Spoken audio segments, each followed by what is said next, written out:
Thank you very much for coming and doing a podcast with me. I'm a big fan of yours, and I really have been thinking about interviewing you for my podcast for many reasons. And I think if you could just talk about what you're doing now, and then we can sort of fill in the life experience. But tell me what's going on in your life right now. Well, first, Norma, thank you for having me. It's a real honor. You're an idol, a touchstone for me, and have always been someone who's pushed me. So I thank you. I thank you for that. What have I been doing? When you're a producer, you can work on a number of projects at the same time, and some projects take a really long time to get done, and every day you kind of go in and say, okay, how do I get this project made? What do I do for this? What do I do for that?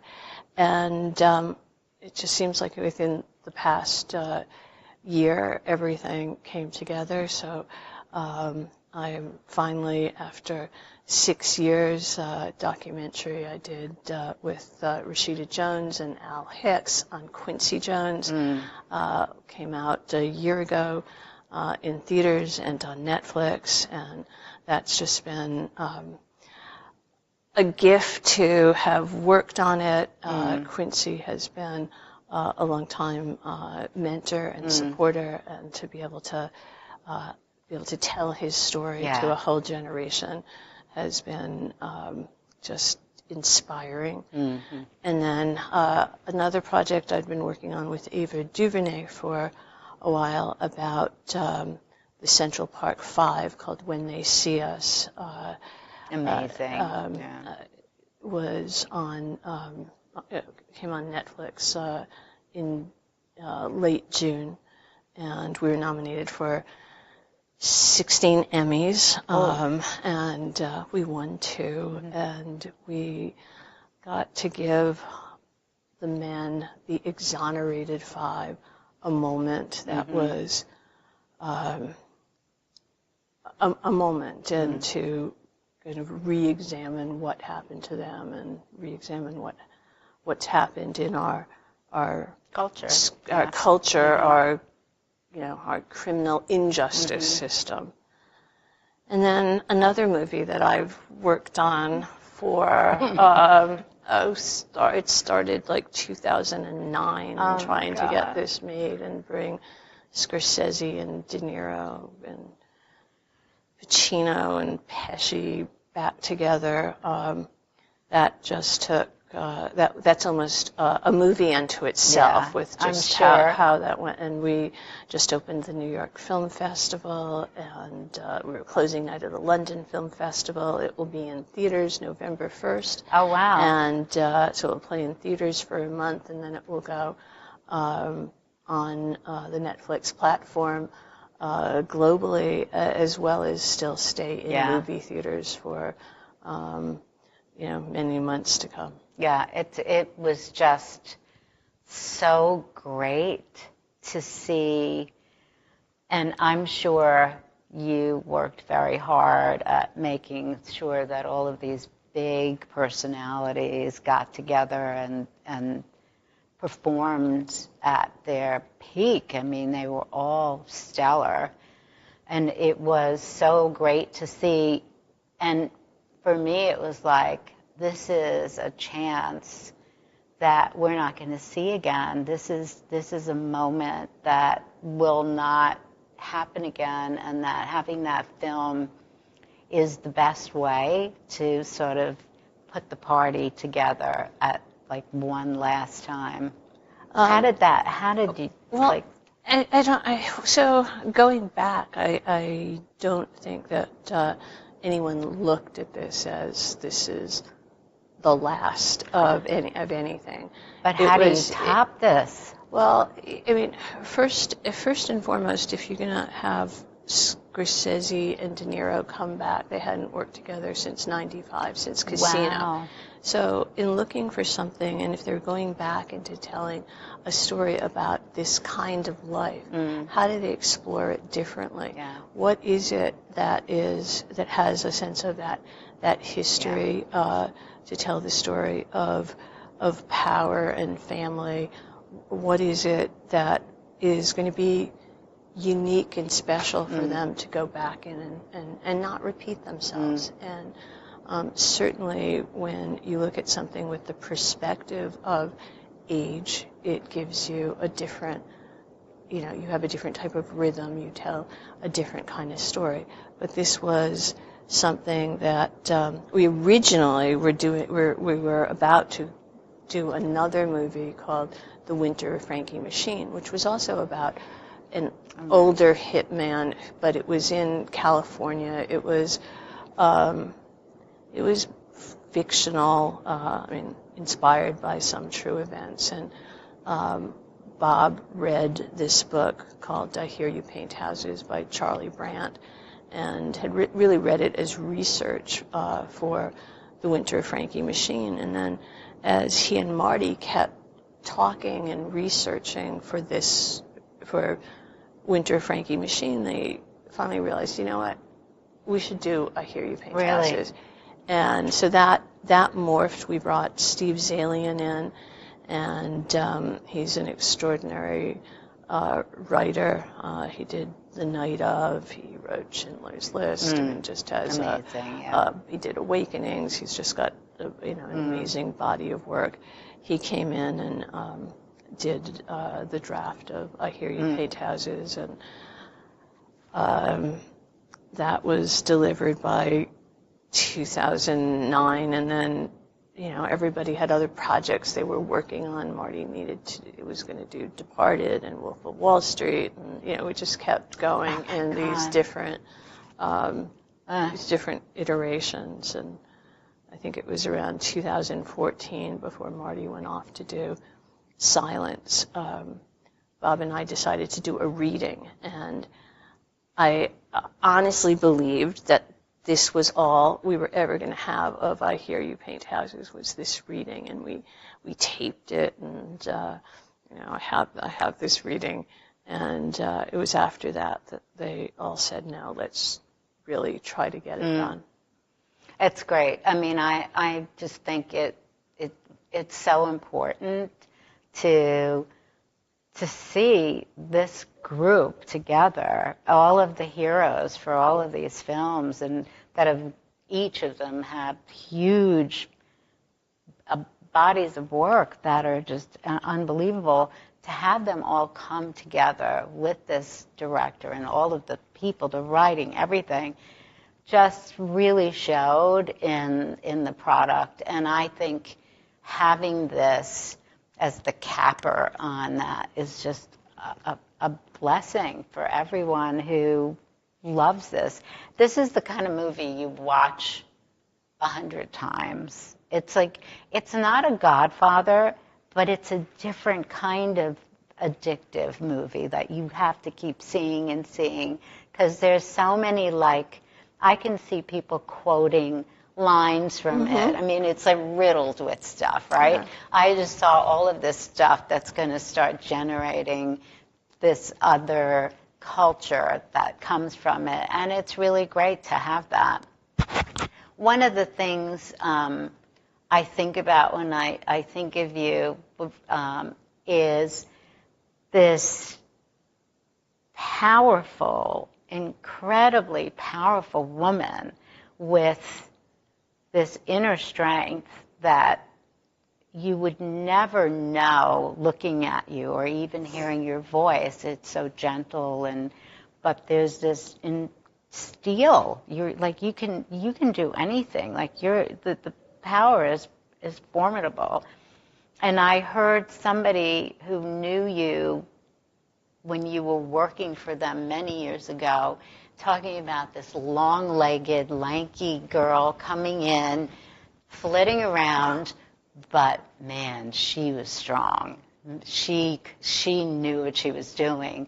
And I thought, how interesting that at the very beginnings when you were working, people saw that even though your lanky sort of whatever you were wearing and whatever your hair was sort of a present thing. And it's still that power is there, and your sort of gentleness is still on the outside, and you deal with all of these big personalities.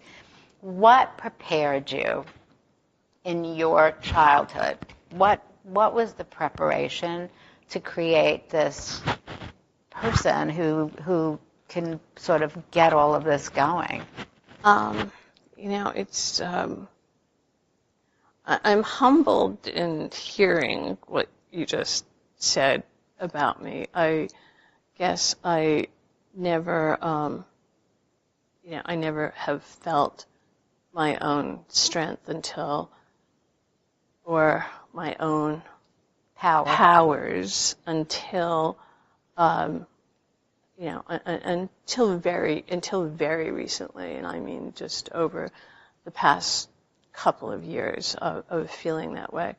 I think I always felt that, I wasn't in the fast lane, I was in the breakdown lane, and that it was having, working on movies, building what Bob De Niro and I were able to do with the Tribeca Film Center, but never, actually when you think about what we were describing in 1990, we were describing an open space and a shared economy for people to come and work. We were describing WeWork.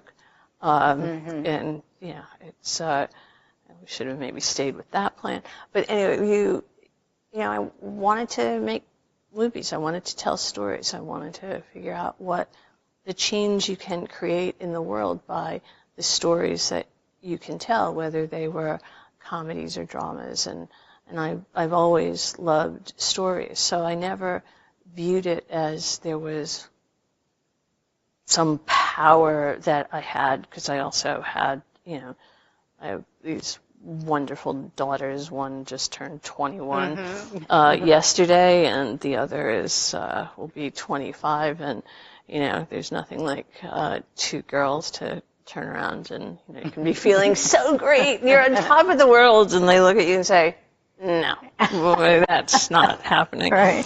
I also didn't come when you said how did you.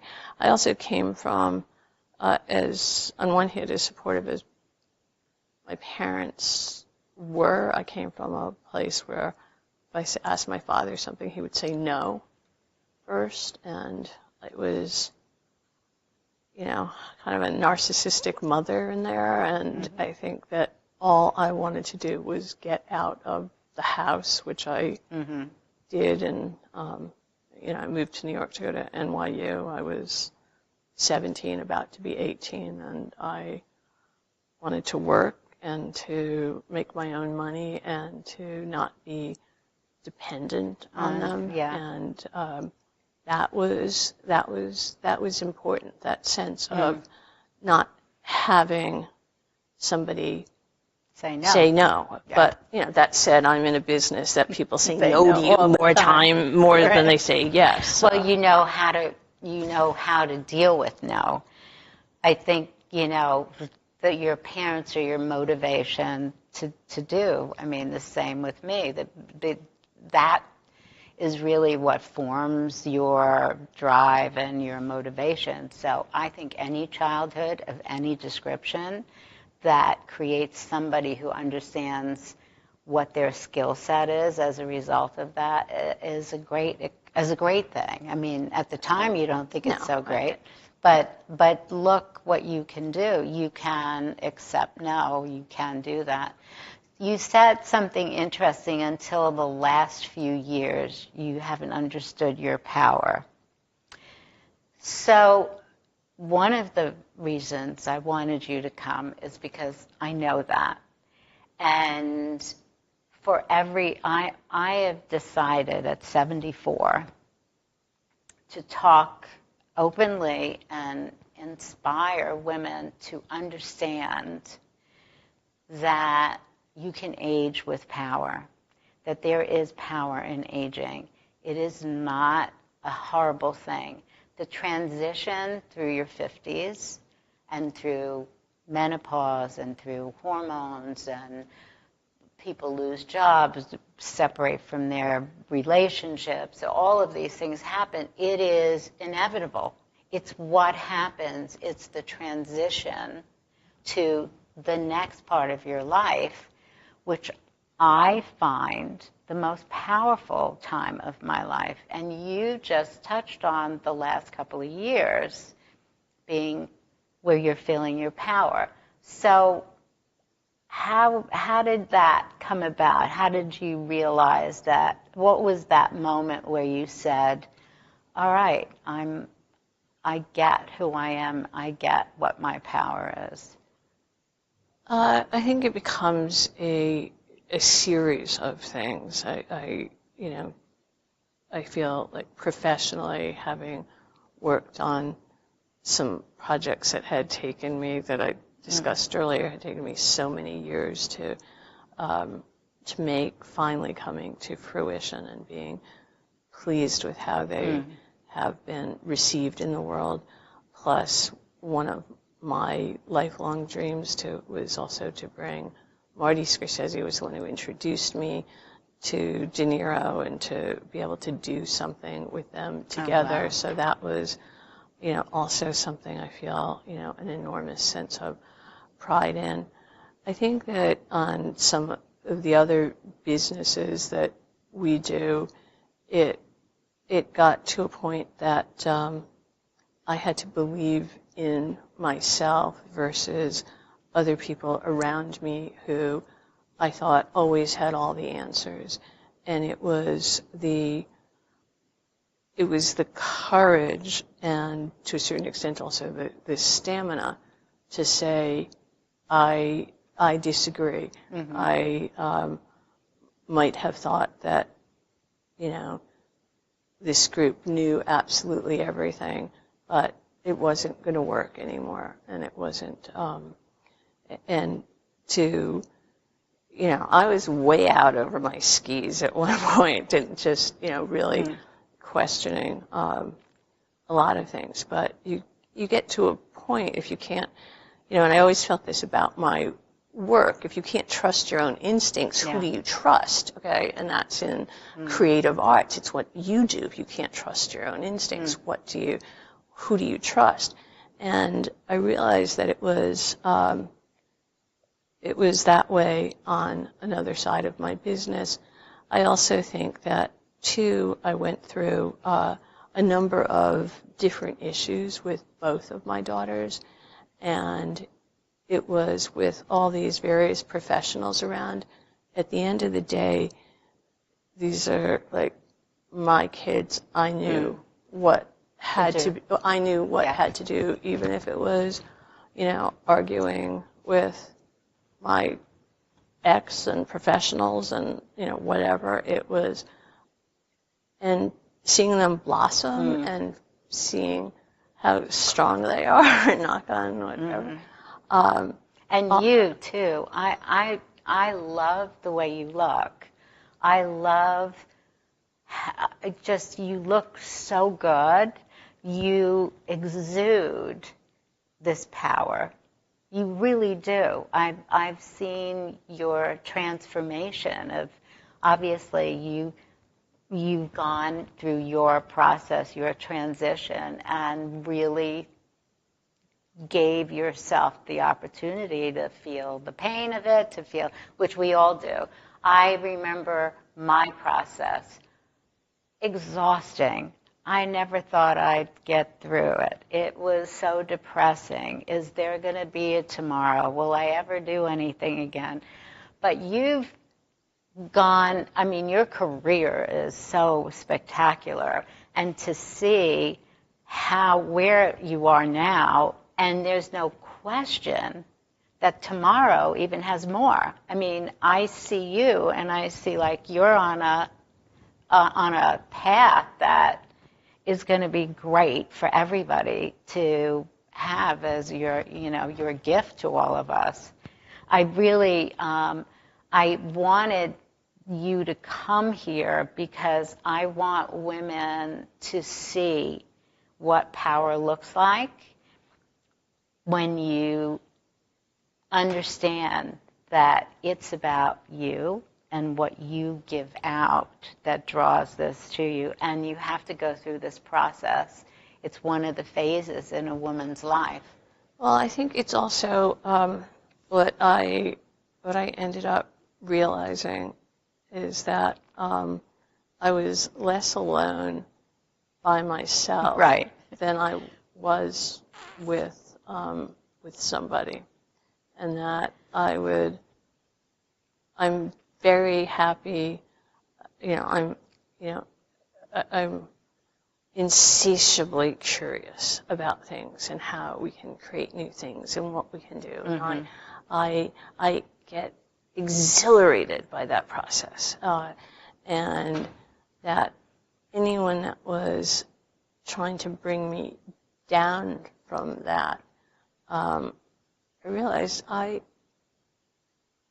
didn't have a place in my life. Look, the other thing too is I lost one of my closest girlfriends a number of years ago, and you kind of say to yourself, okay, how much time do we really have to really do what we want and to make that difference? Mm-hmm. And if you don't do it now, when are you going to do it? And I think that gives you a strength and a purpose, and it just is. I guess I haven't owned. I throughout my career have owned the word ambition, when ambition was always considered a dirty word for women. Mm.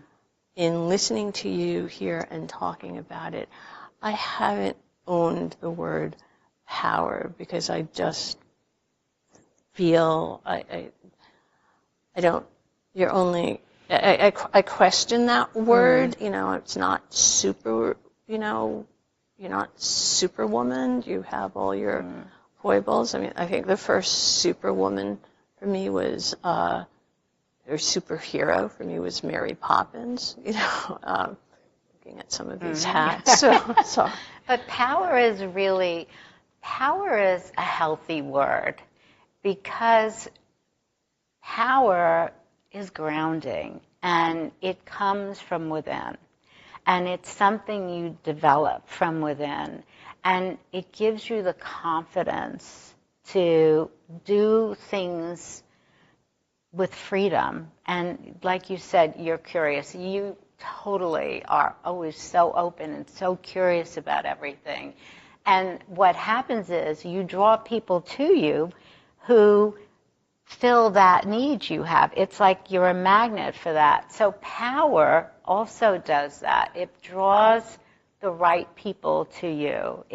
And when you exude that power, the positive people come to you. And when you exude insecurity or a lack of self-esteem or all of the stuff that we suffer from, you draw the wrong people or the wrong men or the wrong, environment. Mm-hmm.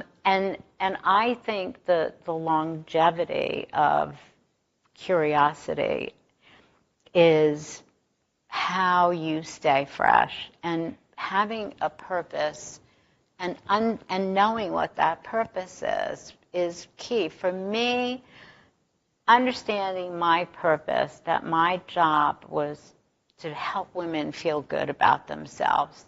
I wanted to make my mother feel good, so I worked very hard at that. I learned how to make any woman feel good once I figured out how to do that with her.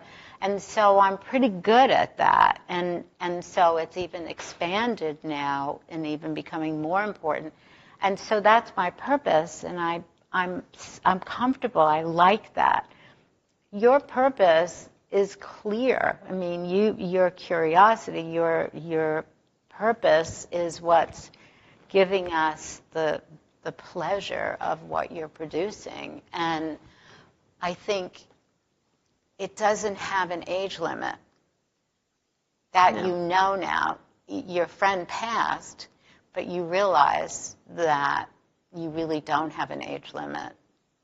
It's No, but when you look at our society and who are the role models for women, and how difficult it is to find roles for women after a certain age, and looking at what's going on both behind the camera in our business, and the gender disparity in the business, the pay disparity in the business, and looking to to realize that we at Tribeca have been seeing this for years and doing it before it was the buzzword, and everyone was saying we're going to be 50% women. Our company is 80% women. So to realize that the realities, and also to create role models, to have you as a role model, to look at Ruth Bader Ginsburg, to have these role models that didn't exist for women. Which is part of the reason I want to do this podcast with women that I think can make these changes and be voices, because you're experiencing it. So I decided, people asked me to talk about aging. And I thought, well, I meet a lot of people and they don't know I'm 74. Why do I have to talk about I'm 74? And then I thought about it and I said, well, you know what? So what the hell? I'm totally cool with being 74, 75, whatever, and maybe that's what my role is. Maybe I am supposed to say, guess what? 74 is young. For me, it's my spirit is certainly whatever I think it is. And one of the other reasons I thought a good conversation is what you just touched on in fashion and in film. The images are always no lines, no character, no expression of life experience. And I want so much, through my example and whoever else I can muster, to start to create these images of what experience looks like and make it pleasing for people. We've trained ourselves to think that a baby skin, no life experience, innocence is beauty. Well, yes, that's beautiful, but power is beautiful. A woman who's strong and who is nurturing at the same time and is vital and creating something for everyone on the planet is beyond beautiful. But that's also a change, and you're doing it through all the work that you've been doing globally.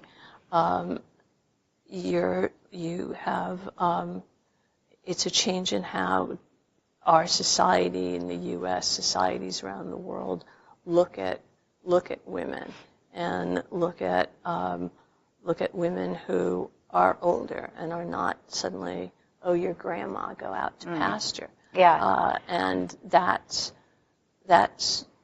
changed. And I think we have,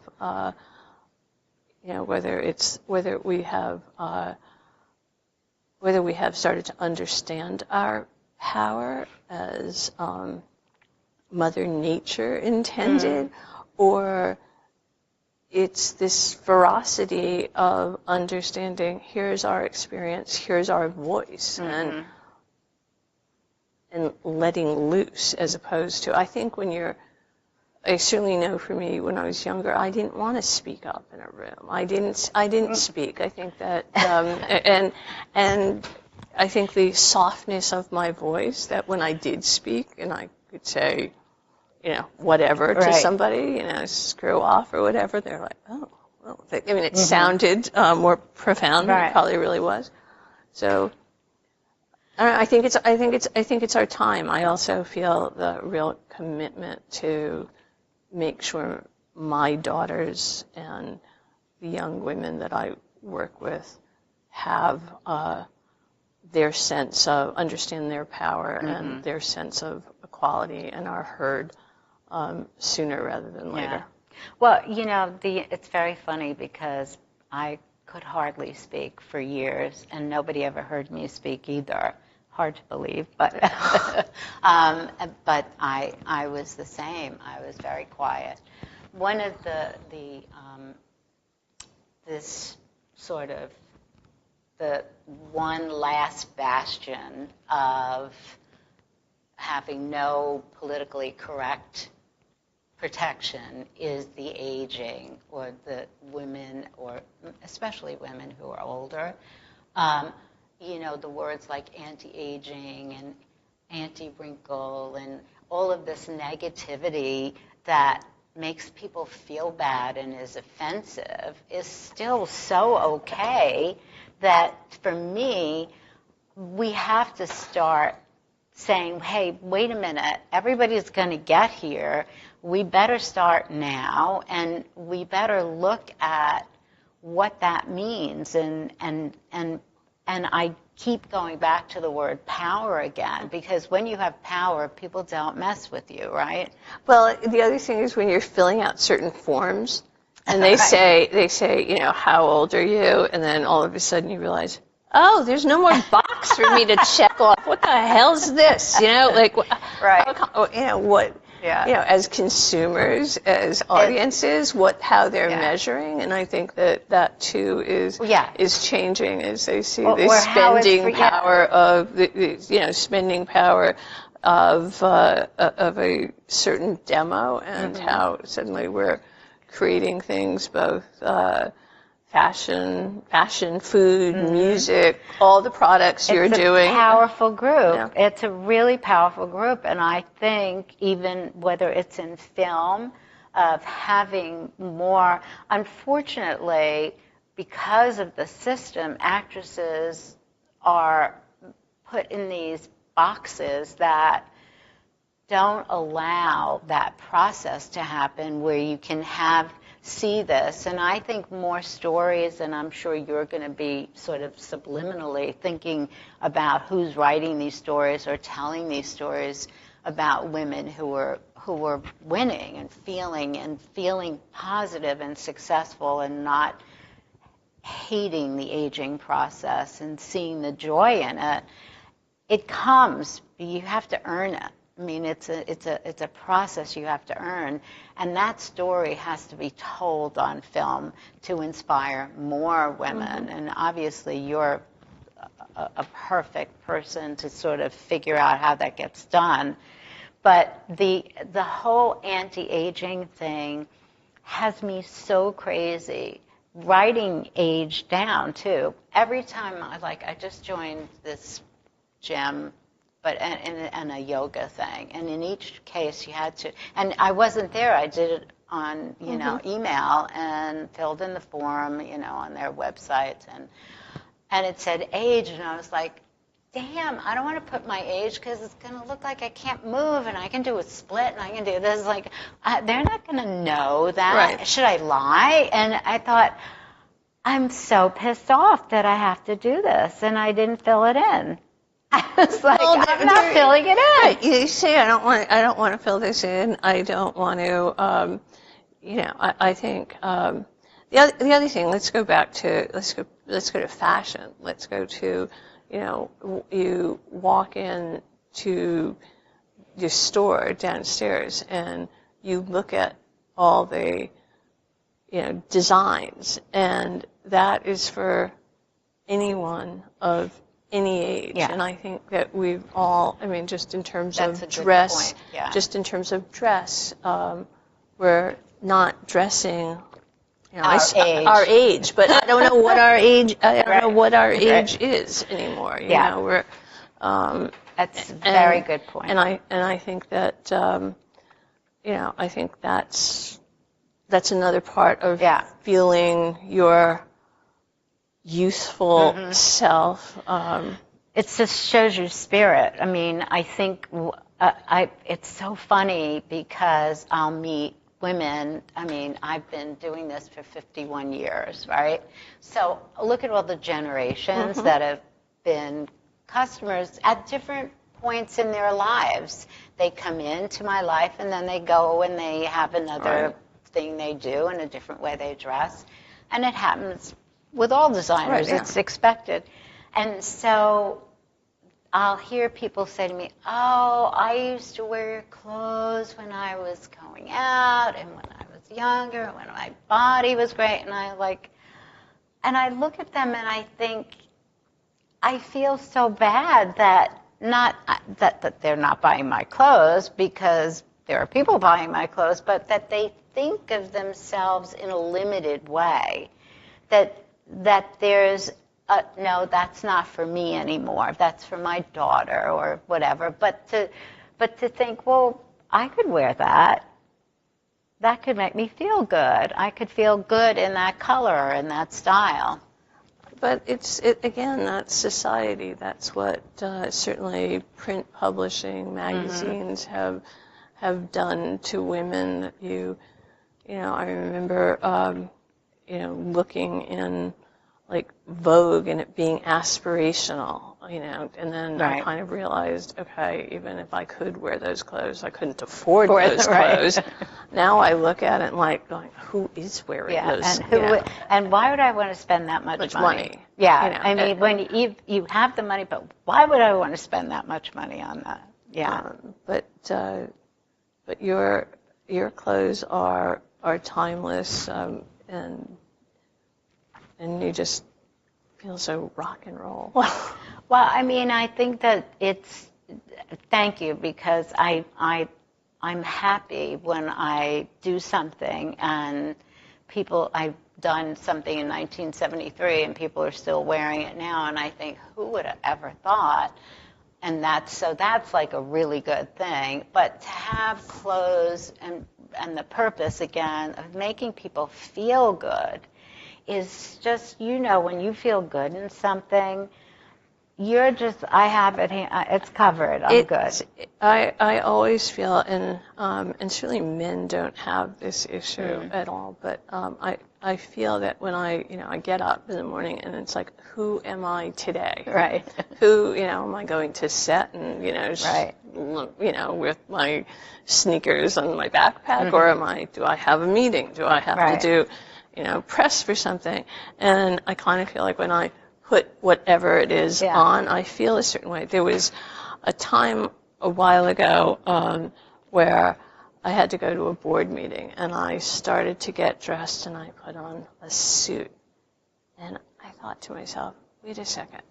These people want me there because of me. Yeah. And not, I don't need to wear a suit. I like wearing suits, but I don't need to do this. And I just remember I took it off and I put on my black dress and I put on my boots and said, yeah, this is who I am, and feeling good in who I am. I think the other thing with going back to power is, as a woman, to start to understand who you are, we have so many choices, and to feel that you create your own trend or your own, identity through clothes, without feeling like it has to be. How you express yourself. It's very interesting. You said women really do have this opportunity to have fun when they dress and to tell the story of who they are that day or who they are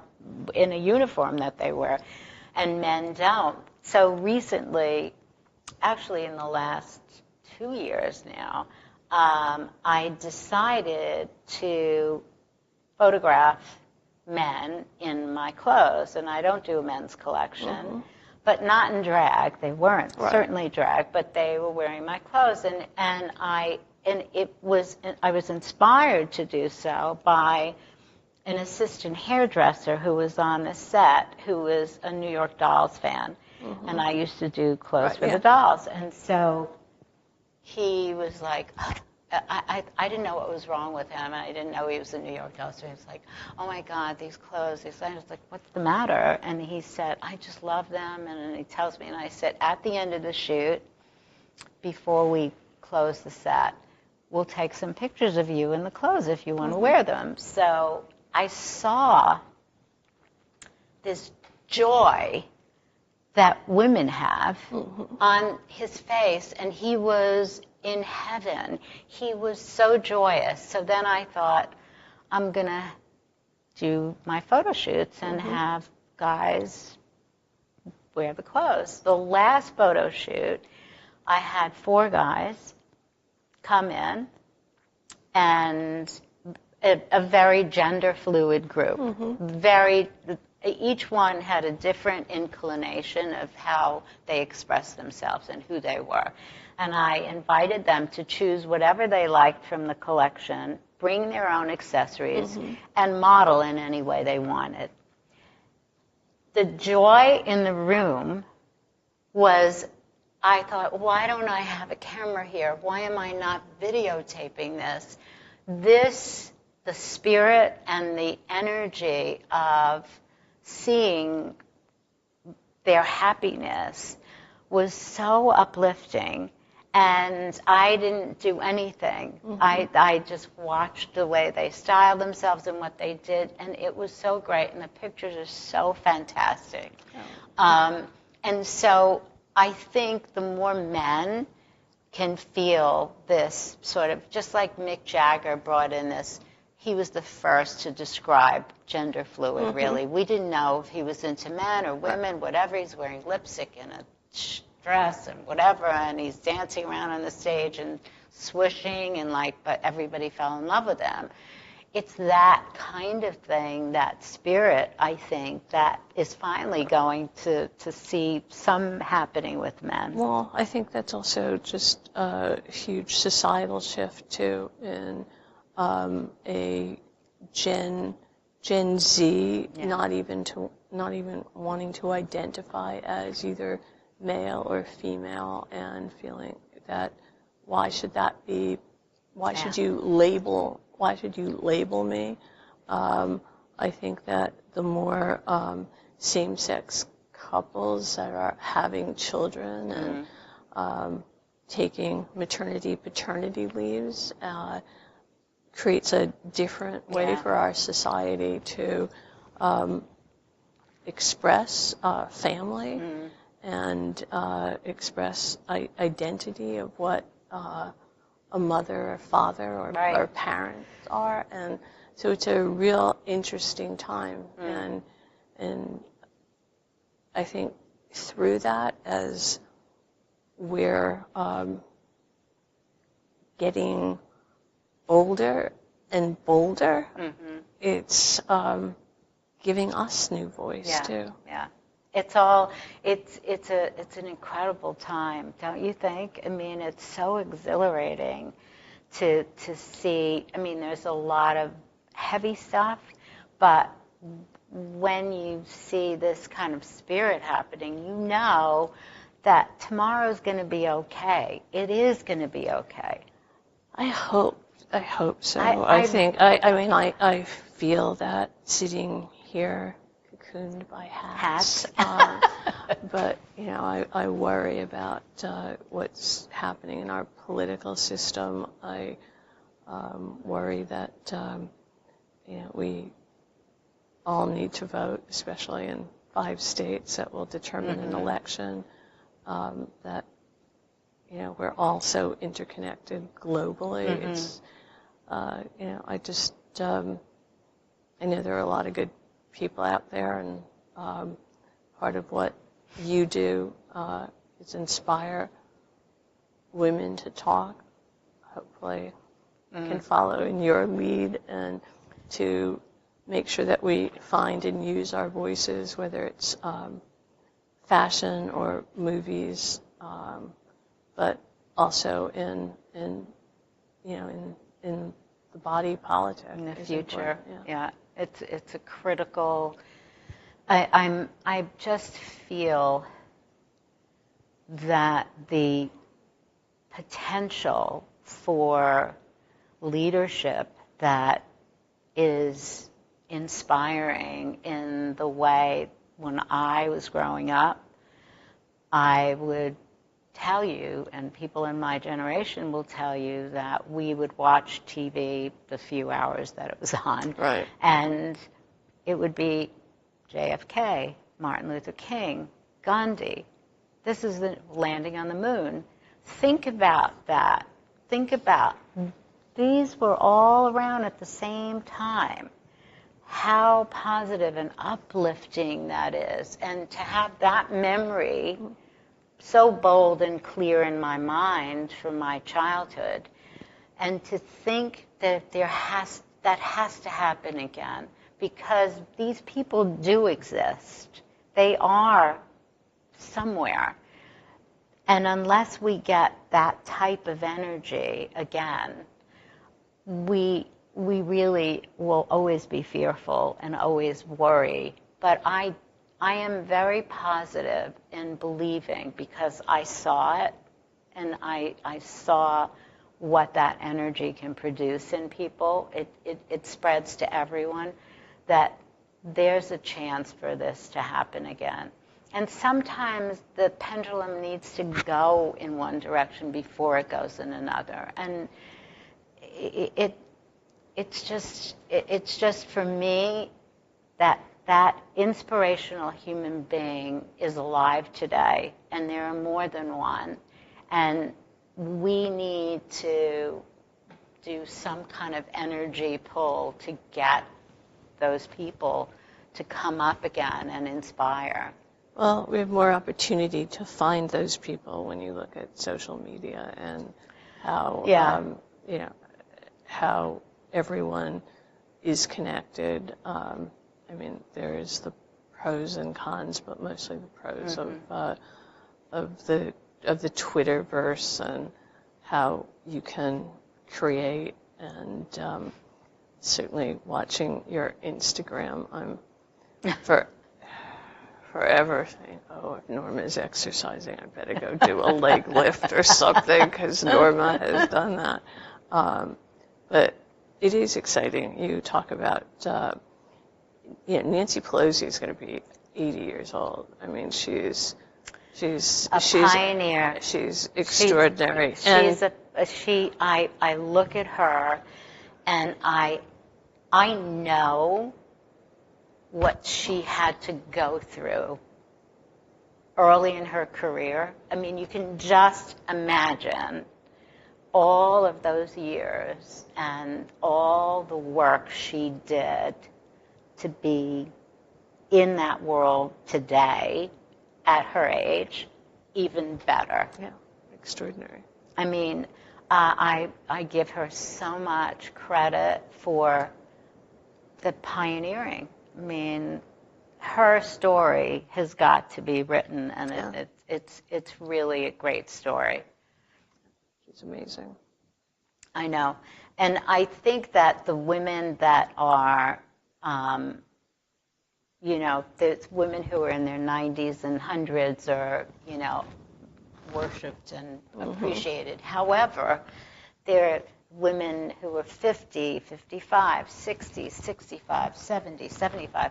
There are women there, too, that need to be celebrated and need to be present and influential.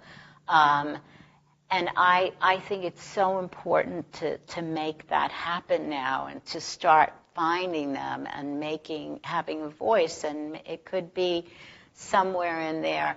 I believe for politics, you do need experience. I think a youthful attitude and a youthful spirit is very helpful.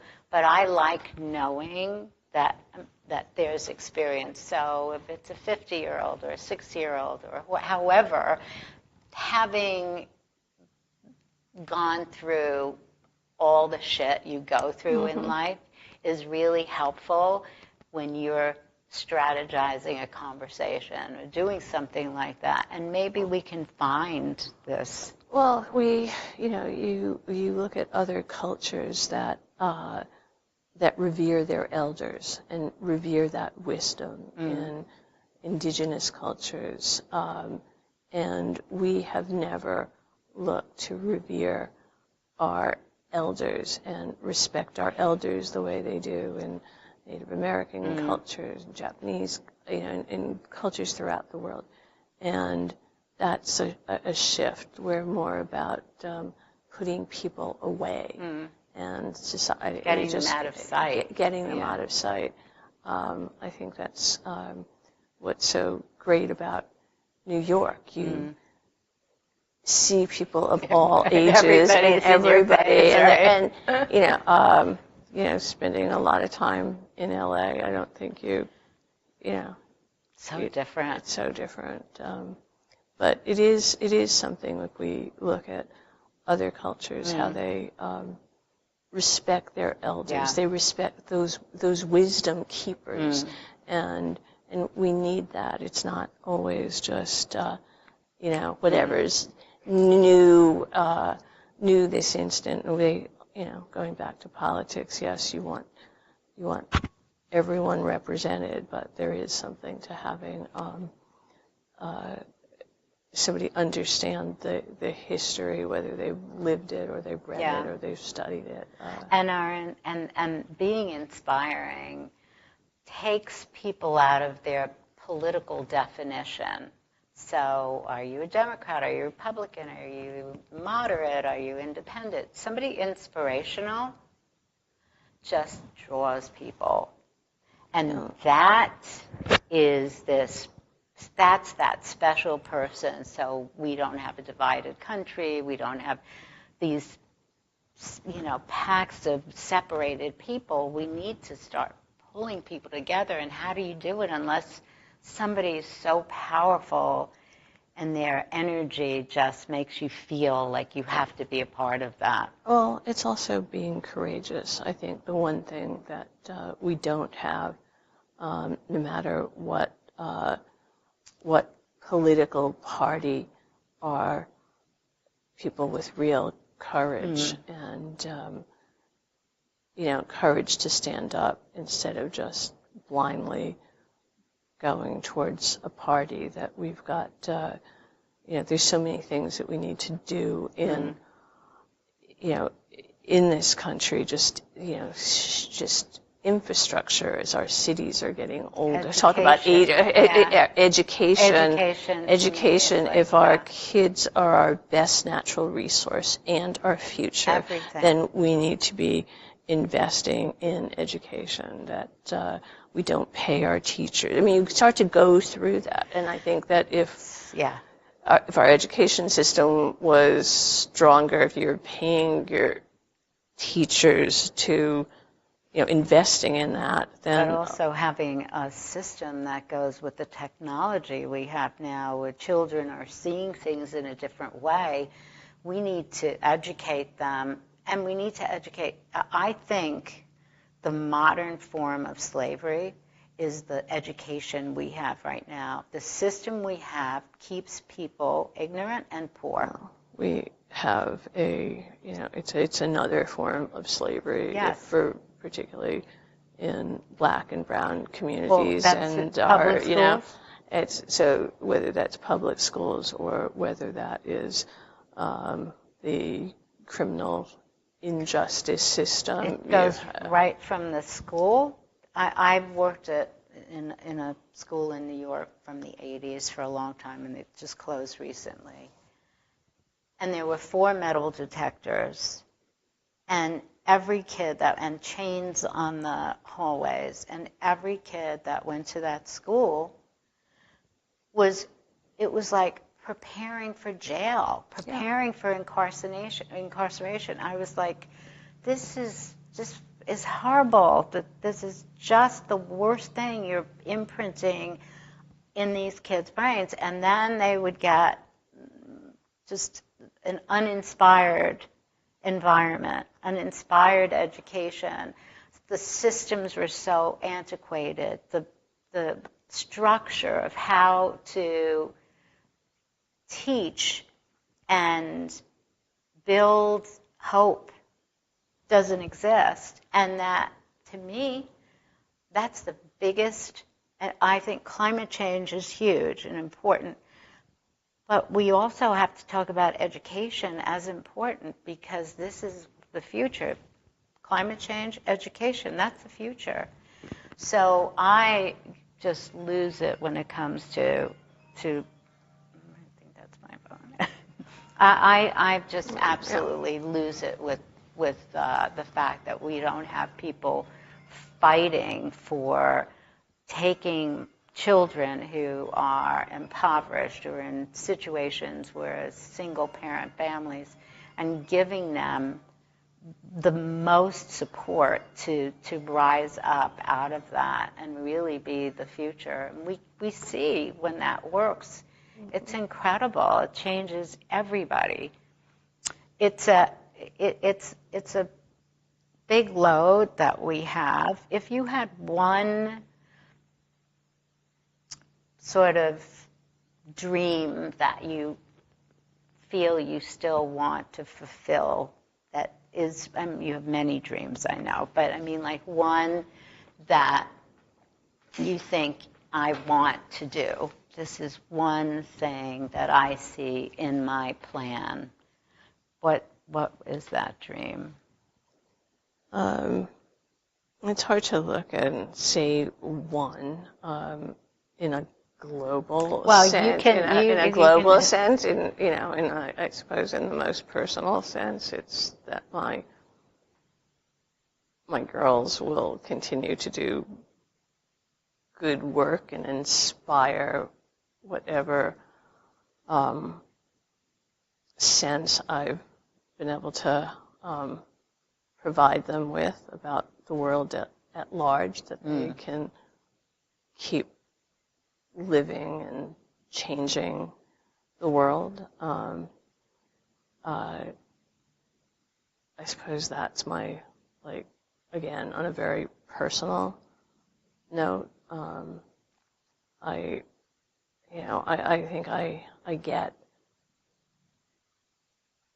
look at what's happened on our watch in our country and in the world, and I get really angry about it. And it's like, okay, how do we do something that's going to change the system? And I hope I live long enough to help make that change. Well, I think your example for your daughters, whatever you have taught them or whatever you do, is not as powerful as who you are and what you're doing. I mean, in the end, they're only going to see who you are and what you do for so many people every day. But at the end of the day, for me, you can say, oh, I'm a role model to this or that. At the end of the day, for me, there's only two people I'm a role model for, that I have an audience of two. Right. And they can make me crazy sometimes, but that becomes what is the most important for me. And the thing is, kids really do know when they're loved. They do know that, and whatever your frustration is, or however proud you are, the expression of love through that is so meaningful for kids. And we just finished talking about the kids in public schools who may not have anyone who's able to even give them the time for that, and that it's such a precious thing to feel love from a parent. That's the strength they'll have in what they do the rest of their lives. And hopefully movies can teach them too, and telling stories, movies on whatever that platform will be, can tell them stories and give them a sense of hope. And that is what, very specifically with When They See Us, the stories about the Exonerated Five was really about showing that there is hope, and that we can make some real change. Yeah, I mean, think about how that sort of, it was almost like a sigh of relief for so many people to see that there is a chance for things to change, and that's obviously what film can do, the power of film. I think we're all lucky to have some energy that we can contribute to, and I love, first of all, you're just the coolest, and I'm so happy that we've done this, but I just can't wait to see all the things you'll be doing, and hopefully we can talk again about this aging with power and how we can get messaging out about it. I'm committed to just saying, okay, I'm 74 and you don't have to, like, it's not all over. And you're such a great sort of visionary in this world, and I'm sure you'll come up with something. No pressure. Oh, God, Norma. Oh, God, thank you. It's an honor.